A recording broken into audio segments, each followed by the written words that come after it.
Hi, my name is Dan Hauptman, and I'm one of your instructional coaches in the Palmdale School District.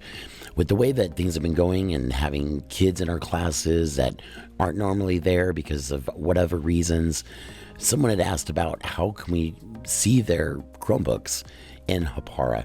And it's actually really simple to get kids into Hapara that you don't normally have access to. So there are two ways to do it. The first way is you can add a new class and add from Google Classroom. And what it's going to do is that Hapara is going to take a look at your Google Classroom, and you can go ahead and click on the class that you have the students you're pulling from. So if you're sharing a class with another teacher, sometimes we've been doing that lately, you can select that class, make sure you select where that school is located or which one you're attached to, and add class to Hapara. It'll sync. You'll notice here it's now been created, and it'll turn colors as soon as all the students have been added to your class. And that should happen right about now. If you want to change that color, just so you know which class is the one that's being synced to Google Classroom, you can do that with the three dots. So that's way number one. But if you end up getting kids just for an afternoon and you want to make sure you see them in your Hapara while you guys are working, what you're going to do is you'll choose your class that you have in Hapara. And when the dashboard loads, you'll come all the way over to class info. And what you'll see here is the class info for the class you're looking at in Hapara.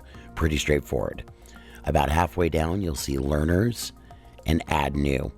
Now, what you would have to do here is you're going to add in the learners that you want to add into this class. And that's going to be important to make sure that you have their email address. So if you notice here, their email address is going to be that long number. So I'm going to go ahead and put in the email address of the student I have in my class.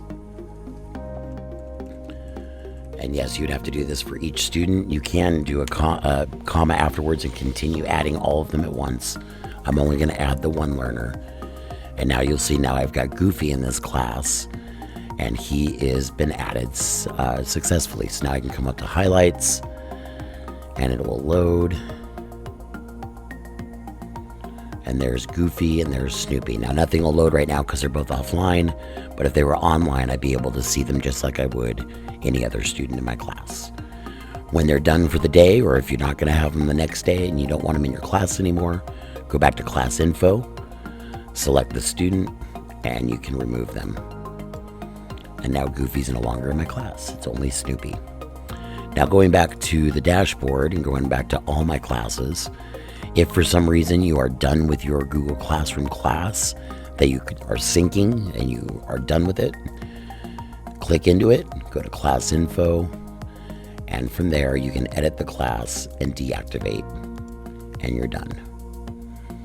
So super simple way to get your kids in and out of Hapara, and that's going to be for students using Chromebooks.